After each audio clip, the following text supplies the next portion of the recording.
Hello दोस्तों, आज मैं जेट इकोनॉमिक्स को विशेष प्रिपरेशन को लेकर आया हूँ। हमारे द्वारा आज जो है जेट पेपर 2 इकोनॉमिक्स के कुछ हस्तलिखित नोट को लेकर आया हूँ, जो आगामी 29 मार्च को जो संभावित तिथि एग्ज़ाम के निकाली गई है, उसमें जो है आपको क्वेश्चन बिल्कुल उसमें फंसने का फुल चांस है दोस्त। ठीक है, इसलिए आज जो है मैं जेट इकोनॉमिक्स के कुछ इम्पोर्टेंट क्लास को लेकर मैं आया हूँ, क्योंकि ये आपको जो है जो दिखाई दे रहा है आपको ये कॉपी में, ये बिल्कुल हस्तलिखित नोट है। ठीक है, जितने पॉइंट है, ठीक है, जो सिलेबस के अंतर्गत जो जो उसमें मुख्य मुख्य बिंदु हैं, वे सभी बिंदुओं का इसमें आपको दोस्त उल्लेख किया गया है। ठीक है, पूरा आपको हर पॉइंट का इसमें जिक्र किया गया है। ठीक है, पूरा पॉइंट है इकोनॉमिक्स का, यानी आप जो जेट में आप अच्छे मार्क्स से क्वालिफाई होना चाहते हैं तो ये हस्तलिखित नोट को आप रिसीव कर सकते हैं। ठीक है, क्योंकि इसमें जो है आपको जो भी है ये आपको सिलेबस के अकॉर्डिंग है, सिलेबस से आपको बाहर नहीं है। और 29 मार्च का जो एग्ज़ाम होने वाली है उसमें मैं आई होप, मैं आशा करता हूँ कि उसमें ये क्वेश्चन जो है बिल्कुल जो है मैच करने की फुल चांस है दोस्त। ठीक है, तो मैं चलिए प्रारंभ करने जा रहा हूँ। देखिए, माइक्रो इकोनॉमिक्स, जिसको हम लोग हिंदी में क्या बोलते हैं, व्यष्टि अर्थशास्त्र बोलते हैं। क्या बोलते हैं भैया? व्यष्टि अर्थशास्त्र। उपभोक्ता व्यवहार का सिद्धांत, थ्योरी ऑफ कंज्यूमर बिहेवियर। क्या आज पढ़ना है हम लोग को? थ्योरी ऑफ कंज्यूमर बिहेवियर, उपभोक्ता व्यवहार का सिद्धांत। ठीक है, इसमें क्या देखिए लिखा हुआ है कि उपभोक्ता के द्वारा लिए जाने वाले निर्णय के विभिन्न पहलू। ठीक है, उपभोक्ता के द्वारा लिए जाने वाले निर्णय के विभिन्न पहलू। पहला है आवश्यकता का स्पष्टीकरण, यानी आवश्यकता की पहचान, आइडेंटिफिकेशन ऑफ द रिक्वायरमेंट्स। ठीक है, आवश्यकता की आइडेंटिफिकेशन करना, पहचान करना, क्योंकि ये उपभोक्ता के द्वारा लिए जाने वाले निर्णय के विभिन्न पहलू हैं। ठीक है, फैक्टर है। दूसरा है इसमें आपको सूचनाओं या जानकारियों का संग्रह, कलेक्शन करना। तीसरा है आपको विकल्पों का मूल्यांकन। चौथा है क्रय संबंधी निर्णय। ठीक है, क्रय संबंधी निर्णय यानी एक उपभोक्ता जो है किसी वस्तु का किस आधार पर करेगा, उसका कुछ न कुछ जो है उस वस्तु से कुछ रिलेशन रहता है, कुछ न कुछ लगाव रहता है। ठीक है, तो क्रय संबंधी निर्णय। देखिए आपको नेक्स्ट है एक उपभोक्ता के द्वारा लिए जाने वाले निर्णय को प्रभावित करने वाले कारक, यानी एक कोई उपभोक्ता है। ठीक है दोस्त, एक उपभोक्ता के द्वारा लिए जाने वाले निर्णय को प्रभावित करने वाले कारक कौन कौन से होते हैं, यानी कोई भी अगर एक कंज्यूमर है, ठीक है, तो वह किसी भी वस्तु को जब खरीदता है, परचेजिंग करता है, तो उसको निर्णय को प्रभावित करने वाले कौन कौन से कारक हैं। तो पहला है आपको पहलकर्ता। क्या है? पहलकर्ता। फिर दूसरा आपको है प्रभावदाता, तीसरा है निर्णयकर्ता, चौथा है क्रेता और पांचवा होता उपभोक्ता। ये पांच को जो पॉइंट है, पहलकर्ता, प्रभावदाता, निर्णयकर्ता, क्रेता, उपभोक्ता, तब लास्ट में एक उपभोक्ता जो है किसी वस्तु को परचेजिंग कर लेता है। नहीं, यानी उसको परचेजिंग करने के लिए वह निर्णय, ये चार फैक्टर के बाद पांचवा फैक्टर जब पहुंचता है तो वो उपभोक्ता किसी वस्तु को खरीदने में वो निर्णय संपूर्ण रूप से कर लेता है। ठीक है दोस्त, चलिए नेक्स्ट है आपको देखिए, और यदि विस्तृत रूप से आपको अच्छे से तैयारी करना है तो देखिए इस चैनल का आपको ये नंबर है आपको 7091412657। इस पर आप यथाशीघ्र संपर्क करके अपना पूर्वज तैयारी कर सकते हैं दोस्त। ठीक है, क्योंकि ये जेट इकोनॉमिक्स के सिलेबस के अकॉर्डिंग जो है ये हस्तलिखित नोट जो है तैयार किया गया है। ठीक है, आपको नेक्स्ट पॉइंट है एक अच्छे उपभोक्ता के प्रमुख लक्षण क्या होते हैं भैया? Important features of a good consumer, यानी एक अच्छे उपभोक्ता का क्या लक्षण होता है, क्या उसको सिम्टम्स है। तो पहला है कि यदि कोई भी एक अच्छी यदि उपभोक्ता है तो उसका पहला लक्षण क्या होता है कि वह जो है किसी वस्तु के प्रति क्या पहले करेगा? इंक्वायरी करेगा, खोज करेगा, तहकीकरण करेगा, प्रश्नीकरण करेगा। यानी किसी भी वस्तु को खरीदने से पहले वह खोज करेगा कि क्या ये हमारे लायक ये वस्तु उपयोगी है अथवा नहीं है। फिर तहकीकात करेगा कि इसे क्या, इसको हम खरीदते हैं तो इससे क्या हमको लाभ होगा या हानि होगा। जब उसको ये तहकीकात के बाद वो लास्ट में क्वेश्चन भी करता है, प्रश्न करता है, ठीक है। इसके बाद जो है कोई भी उपभोक्ता किसी वस्तु को जो है वह परचेजिंग करता है। नेक्स्ट है आपको ज्ञान, जानकारी, समझ एवं अनुभव। यानी किसी भी वस्तु को खरीदने से पहले एक उपभोक्ता, यदि कोई विवेकी अच्छे उपभोक्ता है, ज्ञानी उपभोक्ता है, तो वह अपने खरीदने से पहले अपने ज्ञान का जो है उसको प्रयोग करता है। यानी ज्ञान, जानकारी, समझ एवं अपने अनुभव के आधार पर, यानी इसके सहारा लेकर अब कोई वस्तु को खरीदता है। नेक्स्ट है आपको धन, बल, क्षमता, क्रय शक्ति, ठीक है। यानी उपभोक्ता के धन, बल यानी क्षमता भी किसी वस्तु को खरीदने में वह भी प्रभावित करता है। नेक्स्ट है आपको प्रतिपुष्टि, ठीक है, प्रदायकता, ठीक है ना, यानी फीडबैक गिविंग नेचर, यानी प्रतिपुष्टि, प्रादायकता, ये भी जो है आपको किसी वस्तु को खरीदने में उपभोक्ता का यह भी जो है पहलू जो है उसमें निर्णय लेता है। नेक्स्ट है आपको देखिए the utility and important of the study of consumer behaviour, यानी उपभोक्ता व्यवहार के अध्ययन का महत्व। यानी उपभोक्ता व्यवहार के अध्ययन का क्या महत्व है भैया? तो उपभोक्ता व्यवहार के अध्ययन का क्या महत्व है, इसमें है देखिए पहला, बाजार आधारित अर्थव्यवस्था को समझने के लिए, ठीक है। उपभोक्ता व्यवहार के अध्ययन का महत्व है कि पहला पॉइंट है बाजार आधारित अर्थव्यवस्था को समझने के लिए। दूसरा है कीमत निर्धारण, मांग आपूर्ति संबंध सुनिश्चितकरण, उत्पादन वृद्धि या लाभार्जन के लिए। तीसरा है उत्पादों की गुणवत्ता में सुधार। चौथा है आपको प्रतिस्पर्धी एवं प्रतियोगिता बाजार में बने रहने के लिए। यानी कोई भी उपभोक्ता, ठीक है, उपभोक्ता व्यवहार के अध्ययन का, यानी उपभोक्ता व्यवहार को हम क्यों अध्ययन करते हैं, ठीक है, importance of the study of consumer behaviour, यानी उपभोक्ता व्यवहार के अध्ययन करना हमारे लिए क्यों महत्वपूर्ण है? तो महत्वपूर्ण इसलिए है कि बाजार आधारित अर्थव्यवस्था को इसे समझने में आसानी मिलती है, कीमत निर्धारण करने में, मांग आपूर्ति संबंधी सुनिश्चित करने में आसानी मिलती है, उत्पादन वृद्धि लाभार्जन के लिए भी ये भी उपयोगी है, उत्पादों की गुणवत्ता, यानी किसी भी उत्पाद है, कोई भी प्रोडक्ट है, उसकी गुणवत्ता क्या है, उसका क्वालिटी कैसा है, उसको आपको समझने में जो है उपभोक्ता व्यवहार का इसमें महत्व जो है आपको प्रेरित करता है। फिर आपको प्रतिस्पर्धी एवं प्रतियोगिता बाजार में बने रहने के लिए, जैसे कंपटीशन मार्केट है, कॉम्पिटिटिव मार्केट है, ठीक है, तो वैसे मार्केट में बने रहने के लिए भी जो है उपभोक्ता व्यवहार का अध्ययन जो है करना अति आवश्यक हो जाता है, ठीक है। आपको नेक्स्ट पॉइंट है दोस्त उपभोक्ता। क्या है भैया? उपभोक्ता। उपभोक्ता किसे कहते हैं? What is consumer, what do understand by consumer. उपभोक्ता से आप क्या समझते हैं? तो वस्तु या सेवाओं का मूल्य चुकाकर उनका उपभोग करने वाला व्यक्ति उपभोक्ता कहलाता है। देखिए उपभोक्ता के एकदम आसान से आपको डिफिनेशन है कि उपभोक्ता किसे कहते हैं। तो उपभोक्ता आपको उसी को कहेंगे कि जब कोई व्यक्ति किसी वस्तु या सेवाओं, यानी कोई जरूरी नहीं है कि कोई व्यक्ति कोई वस्तुओं का ही परचेजिंग करता है, यानी कोई भी व्यक्ति जो है वस्तु के अतिरिक्त कोई सेवा के भी उसको प्रयोग करता है, ठीक है। तो यानी कोई भी व्यक्ति आपको वस्तुओं या सेवाओं का मूल्य चुकाकर उनका उपभोग करने वाला जो व्यक्ति होता है वह उपभोक्ता कहलाता है। दैट इज कॉल्ड कंज्यूमर कहलाएगा। उपभोक्ता के प्रकार, उपभोक्ता कितने प्रकार के होते हैं? How many there are kinds of consumer. तो देखिए उपभोक्ता के निम्नलिखित प्रकार होते हैं दोस्त। पहला देखिए है कि व्यवसायिक उपभोक्ता। व्यवसायिक उपभोक्ता आपको किसको कहेंगे?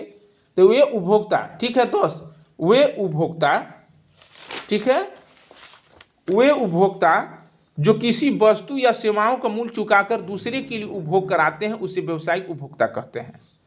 देखिए ध्यान देने की चीज है, क्या है? जो उपभोक्ता, ठीक है, जो उपभोक्ता किसी वस्तु या सेवाओं का, किसी वस्तु या सेवाओं का मूल्य चुकाकर, ध्यान देने के जरूरी है दोस्त, जब कोई उपभोक्ता या कोई व्यक्ति किसी वस्तु या सेवाओं का मूल्य चुकाकर दूसरे के लिए उपभोग कराते हैं तो उसे हम व्यवसायिक उपभोक्ता कहते हैं। जैसे एक फॉर द एग्जाम्पल ले लिए, जैसे मान लिया जाए एक मोहन है, ठीक है। मोहन क्या काम करता है कि आपको जो है आपको पेंसिल, ठीक है, कॉपी, पुस्तक खरीदता है, ठीक है। तो वह क्या करता है कि वह होलसेलर दुकान में मोहन जाता है और वहाँ से कॉपी, कलम, पुस्तक खरीदता है और लाकर अपनी दुकान में रखता है। इसके बाद जो है उसके दुकानदार से, ठीक है, आपको जैसे कोई मान लिया जाए, आपको जैसे मान लीजिए काजल नाम का लड़की है, ठीक है, आपको कोई भी व्यक्ति कोई भी नाम रख सकते हैं, ठीक है। तो मान लीजिए काजल नाम का लड़की है, वो क्या करेगी कि आपको दुकान में, मोहन के दुकान में वो जाएगी और वहाँ से वो वस्तु को खरीद लेगी, पैसे चुका कर वो वस्तु को खरीद लेगी। तो यहाँ पर क्या कहा जाएगा कि आपको काजल जो लड़की है, जो क्रेता हुआ मोहन का, उसके लिए वह जो है वह व्यवसायिक उपभोक्ता हो गया। मोहन क्या कहलाएगा यहाँ पर? व्यवसायिक उपभोक्ता कहलाएगा, क्योंकि वह मोहन जो है किसी होलसेलर दुकान से आपको वह माल खरीदा, कॉपी कलम पुस्तक, और अपने दुकान में रखता है। उसके दुकान से काजल नाम की लड़की जो है वहाँ से पुस्तक क्रय कर लेती है। तो यह कहा जाएगा कि मोहन जो है एक व्यवसायिक उपभोक्ता है, क्योंकि वह दूसरों के लिए किसी वस्तु या सेवा का मूल्य चुकाकर दूसरे के लिए उपभोग करने के लिए जो है वह यहाँ पर सेवा की है, इसीलिए मोहन व्यवसायिक उपभोक्ता कहलाएगा। नेक्स्ट है आपको व्यक्तिगत उपभोक्ता। किसे कहेंगे? तो वैसे उपभोक्ता या ऐसे उपभोक्ता जो वस्तुओं या सेवाओं का इस्तेमाल स्वयं की संतुष्टि के लिए करता है, वो पर्सनल कंज्यूमर कहलाएगा आपको दोस्त। पर्सनल कंज्यूमर, व्यक्तिगत उपभोक्ता किसे कहेंगे? वैसे उपभोक्ता जो वस्तुओं सेवाओं का इस्तेमाल स्वयं की संतुष्टि के लिए, स्वयं की संतुष्टि के लिए करता है, तो उसे हम व्यक्तिगत उपभोक्ता कहेंगे। नेक्स्ट है आपको भारतीय अर्थव्यवस्था का स्वभाव या प्रकृति। भारतीय अर्थव्यवस्था का स्वभाव या प्रकृति, यानी हमारे भारतीय उपभोक्ता, अर्थव्यवस्था नहीं है तो बल्कि उपभोक्ता है, भारतीय उपभोक्ताओं का स्वभाव कैसा है, हमारे भारत के इंडियन कंज्यूमर का नेचर कैसा है, उसको जानना अति आवश्यक है दोस्त। तो यहाँ की हमारे इंडियन लोगों का यह फर्स्ट नेचर है कि वे लोग, उनका पहला सिम्टम्स क्या है कि वे सस्ती चीज़ों पर जोर देते हैं, फैशन या आकर्षण की चीज़ों को महत्व देते हैं, मोल भाव करते हैं, ट्रेडमार्क तथा ब्रांड के प्रति अनिच्छा करते हैं। ट्रेडमार्क और ब्रांड के प्रति उनकी इच्छा जाहिर नहीं होती है, सस्ते दामे पर जाते हैं, ठीक है ना। नेक्स्ट है आपको निर्माण स्रोत या सामग्री या उत्पादन विधि में कोई दिलचस्पी नहीं, ठीक है। निर्माण स्रोत करने में या सामग्री उत्पादन विधि में, ठीक है, उसका कोई दिलचस्पी नहीं रहेगा, ठीक है। नेक्स्ट है आपको देखिए उपभोक्ता के प्रमुख तत्व क्या है। उपभोक्ता व्यवहार के प्रमुख तत्व क्या है दोस्त? देखिए उपभोक्ता व्यवहार के, ठीक है ना, important elements of consumer behaviour. उपभोक्ता व्यवहार के प्रमुख तत्व: उपभोक्ताओं की संख्या, उपस्थिति, अनुपस्थिति या अभाव, उपभोक्ता की प्राथमिकता, पसंद, रुझान या नापसंद, मांग, कीमत तथा आपूर्ति के संतुलित समीकरण का निर्माण। ये क्या है? उपभोक्ता व्यवहार के प्रमुख तत्व है। नेक्स्ट है दोस्त, आपको खूब अच्छे से आपको जेट इकोनॉमिक्स का अच्छे से तैयारी करना है। तो ये हमारे द्वारा ये जो है बिल्कुल आपको यहाँ पर हमने उपभोक्ता व्यवहार के सिद्धांत का कुछ मुख्य टॉपिक को लेकर मैं आया हूँ, जो आगामी जो 29 मार्च की एग्ज़ाम जो होने वाली है वो जो है इस हस्तलिखित नोट से जरूर उसमें जो है मैच करने की बिल्कुल संभावना है दोस्त। यदि आपको ये नोट चाहिए या इस चैनल के माध्यम से आपको 500 क्वेश्चन मॉडल सेट क्वेश्चन जो है तैयार किया गया है, वे आपका डीप स्टडी यदि आप कर लेते हैं दोस्तों, मैं आशा करता हूं कि आपको फर्स्ट अटेम्प्ट में जेट क्वालिफाई करने में कोई दोस्त रोक नहीं सकता है। तो उसके लिए देखिए नंबर भी दिया हुआ है 7091412657। इस पर भी आप यथाशीघ्र संपर्क करके अपने जो है जेट इकोनॉमिक्स का आप फुल प्रिपरेशन कर सकते हैं, ठीक है। देखिए नेक्स्ट है आपको उपभोक्ता व्यवहार अध्ययन के लक्षण। यह एक नई एवं आधुनिक अवधारणाएं हैं। यह एक परिवर्तनशील अवधारणा है। इसका संबंध समाजशास्त्र, नीतिशास्त्र, मानव शास्त्र से भी है। किसका? उपभोक्ता व्यवहार का अध्ययन के लक्षण है। यह एक बहुपक्षीय और क्षेत्रीय तथा वैश्विक प्रक्रिया है। नेक्स्ट है तो उपभोक्ता के व्यवहार को प्रभावित करने वाले कारक, factors that affect consumers behaviour, ठीक है ना। तो इसमें क्या है कि उपभोक्ता व्यवहार को क्या क्या कारक हैं जो उपभोक्ता के व्यवहार को प्रभावित करते हैं। पहला आपको देखिए इसमें उपयोगिता, ठीक है ना, उपयोगिता, यूटिलिटी। इसमें देखिए दिया हुआ है इस टाइप का व्यक्तिगत कारक, सामूहिक कारक, सूचनागत कारक, ये सभी कारक हैं जो उपभोक्ता व्यवहार को प्रभावित करने में यह जो है रोल रखता है। नेक्स्ट टॉपिक है दोस्त उपयोगिता यूटिलिटी। व्हाट इज यूटिलिटी, यानी उपयोगिता सब क्या समझते हैं। उपयोगिता मापने के दृष्टिकोण, गणनावाचक, क्रमवाचक, यानी किसी भी व्यक्ति का, हर व्यक्ति को उपयोगिता अलग अलग होती है और उनकी जब तक किसी भी उपभोक्ता का जब तक उपयोगिता उसको दिल में उत्पन्न नहीं होगा तब तक वह किसी वस्तु को वह क्रय नहीं करता है। तो उपयोगिता को मापने का क्या क्या है दृष्टिकोण। तो उपयोगिता मापने के दृष्टिकोण है गणनावाचक कार्डिनल अप्रोच, क्रमवाचक ऑर्डिनल अप्रोच। ये दो को आपको जो है उपयोगिता मापने के दृष्टिकोण है। गणनावाचक, क्रमवाचक। देखिए गणनावाचक में क्या होता है कि 1 2 3 4 5 डॉट डॉट आपको हो जाता है। उसी तरह से कर्मवाचक में आपको देखिए आ जाता है, आपको जूता हो गया, जैसे आटा हो गया, किताब, साबुन, रुमाल, चश्मा, ये आपको कर्मवाचक हो गया। इसमें क्या होता है कि आपको कर्मवाचक में क्या हो गया कि ये तो आपको एकदम बिल्कुल सीक्वेंस में है गणनावाचक में। तो इसमें देखिए जो किसी भी व्यक्ति को जो ज़्यादा आवश्यकता की चीज़ है या ज़्यादा ज़रूरत की चीज़ है, पहले उपभोक्ता जो है उसी को आप खरीदारी करेगा।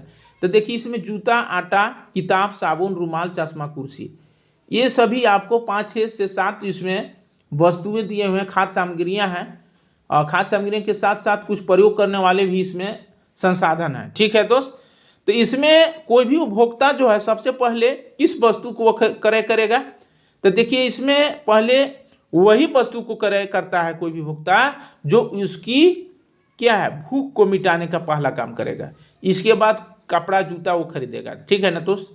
तो इसमें देखिए जूता, आटा, किताब, साबुन, रुमाल, चश्मा, कुर्सी, तो इसमें सबसे ज़्यादा आवश्यक चीज़ आपको जो है आटा हो जाता है दोस्त। ठीक है। आटा के बाद क्या हो जाता है कि जूता हो गया। जूता के बाद क्या होगा, उसको नहाने के लिए साबुन की आवश्यकता पड़ेगा। साबुन के बाद उसको पढ़ने की किताब की जरूरी पड़ जाएगा। किताब के बाद आपको रुमाल चाहिए। इसके बाद देखिए दोस्त चश्मा चाहिए। इसके बाद कुर्सी चाहिए। ठीक है ना। तो ये जो इसमें जो नामकरण दिया गया है ये व्यक्ति की आवश्यकता के अनुरूप जो है इसमें इंडिकेट किया गया है। तो ये कर्मवाचक हो गया दोस्त। ठीक है। तो इससे क्या होगा कि उपयोगिता मापने का ये जो है दृष्टिकोण है। ठीक है। यानी कोई भी उपभोक्ता का जिस वस्तु के प्रति ज़्यादा आवश्यक हो जाएगा तो पहले वही वस्तु को क्रय करेगा। ठीक है। फिर नेक्स्ट है आपको उपयोगिता की माप। देखिए उपयोगिता की माप, मेजरमेंट ऑफ यूटिलिटी। कुल उपयोगिता, सीमांत उपयोगिता, औसत उपयोगिता, total utility, marginal utility, average utility, ये तीनों का जो है मैं अभी व्याख्या करूंगा। देखिए टोटल यूटिलिटी निकालने के लिए आपको फार्मूला है दोस्त। ठीक है ना, U1 + U3 dot dot dot plus UN। सीमांत उपयोगिता का फार्मूला होता है MUN = TUN - TUN - 1। ठीक है। The marginal utility of all Apple, यानी एक सेव का जो है यूनिट लिया गया है। इसे जो है टोटल यूटिलिटी, मार्जिनल यूटिलिटी को समझाने का इसमें प्रयास किया गया है। तो देखिए जैसे क्वांटिटी 0 1 2 3 4 5 6 7 8 9 10 है। इसके बाद टोटल यूटिलिटी क्या है, कुल उपयोगिता 0 10 18 25 30, यानी कुल उपयोगिता आपको शुरू में देखिए आपको भी बढ़ते जा रहा है, 32 हुआ। उसी तरह से मार्जिनल यूटिलिटी में देखिए सीमांत उपयोगिता में आपको देखिए ये आपको वस्तु की मात्रा हो गया। आपको टोटल यूटिलिटी में 0 10 18 अगर कुल उपयोगिता इस टाइप के दिया हुआ है दोस्त। ठीक है ना। तो आप लोग अपने यदि इकोनॉमिक्स के छात्र हैं तो आप लोग 10+2 या ग्रेजुएशन लेवल में आप लोग पढ़े होंगे कि उपयोगिता किसी व्यक्ति का किस आधार पर जो है किसी व्यक्ति की उपयोगिता जो है आपको घटता या बढ़ता है। तो दोस्त ये पढ़े होंगे कि जब कोई व्यक्ति जो है किसी वस्तु की इकाइयों का जैसे जैसे उपभोग करता जाता है वैसे वैसे उस वस्तु के प्रति उस व्यक्ति की उपयोगिता घटती जाती है। ठीक है ना। क्या है कि जब कोई व्यक्ति किसी वस्तु का उपभोग करता है तो जैसे जैसे उपभोक्ता किसी वस्तु को उपभोग करते जाएगा वैसे वैसे धीरे धीरे जो है उस वस्तु के प्रति उस उपभोक्ता का उपयोगिता घटती जाती है। जैसे देखिए कुल उपयोगिता आपको है, पहले 1 सेव खाया, 2 सेव खाया, 3 सेव खाया, 4 सेव खाया, 5 सेव खाया, तो कुल उपयोगिता 30 था। 6 सेव खाया 32, 5 में भी 32, 6 में भी 32। अब देखिए 7वां सेव खाता है तो आपको कुल उपयोगिता उसको घटती जा रही है। देखिए 25, फिर 8वें में 15, 9वें में 10, फिर क्या हो गया 10वें में 0 हो गया दोस्त। ठीक है ना। तो उस जब कुल उपयोगिता जब दिया हुआ रहेगा तो इसे आप जो है मार्जिनल यूटिलिटी निकाल सकते हैं, यानी अगला उपयोग कुल उपयोगिता में से पिछला उपयोगिता को घटा देंगे, आपको 100 निकल जाएगा। जैसे जीरो है तो जीरो है तो आपको जीरो के आगे कुछ नहीं है, तो जीरो माइनस जीरो करेंगे जीरो होगा। 10 में से जीरो घटाएंगे 10 हुआ, 18 में से 10 गया, ठीक है 8 हुआ, 25 में 18 गया 7 हो गया, 30 में 25 गया, ठीक है, तो 5 हुआ। उसी तरह से 32 में 30 गया 2 हुआ, 32 में 32 गया 0 हो गया। यानी जहाँ पर जब सीमांत उपयोगिता 0 हो जाएगा उसके बाद जो है मार्जिनल यूटिलिटी जो है उपभोक्ता का माइनस में ऋणात्मक में देखिए होता चला जा रहा है, घटता जा रहा है, ठीक है ना दोस्त। तो इस टाइप के आपको एग्जाम में देखने को ऑब्जेक्टिव क्वेश्चन मिल जाता है कि आपको सीमांत उपयोगिता कब शून्य हो जाता है, ठीक है ना। तो जब किसी व्यक्ति की सीमांत उपयोगिता शून्य हो जाता है, ठीक है, तो वह जो है वस्तु को क्रय करने के प्रति उसको मोटिवेशन कम हो जाता है दोस्त, ठीक है। इसको देखिए एक आपको बिल्कुल ग्राफ है, एक ग्राफ के जरिए भी समझाने की कोशिश किया गया है, ठीक है ना। आपको x है, y है, इस टाइप का है, आपको 0 10 20 30 इस टाइप का है, 1 2 3 ये वस्तु की इकाई है दोस्त, ये उपभोक्ता रेखा है, ठीक है ना। देखिए हम बिल्कुल आप आसानी से समझ सकते हैं इससे। देखिए नेक्स्ट है आपको जैसे जैसे उपभोक्ता उपभोग करते जाता है वैसे वैसे उसकी उपयोगिता घटती जाती है। मेन पॉइंट है, ठीक ना। जैसे हमने पीछे मैं डिस्कस कर चुका हूँ कि जैसे जैसे कोई उपभोक्ता वस्तु को उपभोग करते जाता है वैसे वैसे उसकी उपयोगिता घटती जाती है। सीमांत उपयोगिता क्या है? जब कोई उपभोक्ता वस्तु के अंतिम इकाइयों का प्रयोग करने से जो उपयोगिता प्राप्त होती है वह सीमांत उपयोगिता कहलाएगा। मार्जिनल यूटिलिटी क्या है? जब कोई उपभोक्ता वस्तु के अंतिम इकाइयों को प्रयोग करने से जो उपयोगिता प्राप्त होती है वह सीमांत उपयोगिता कहलाएगा। उदाहरण, जैसे कोई उपभोक्ता वस्तु की अंतिम इकाई 6 से 20 यूटिलिटी प्राप्त करता है तो वह मार्जिनल यूटिलिटी कहलाएगा, ठीक है दोस्त। मार्जिनल यूटिलिटी कुल उपयोगिता के परिवर्तन द्वारा वस्तु की इकाई में परिवर्तन, ठीक है दोस्त। चलिए मैं इतना ही कहकर अपनी वाणी को विराम देता हूँ।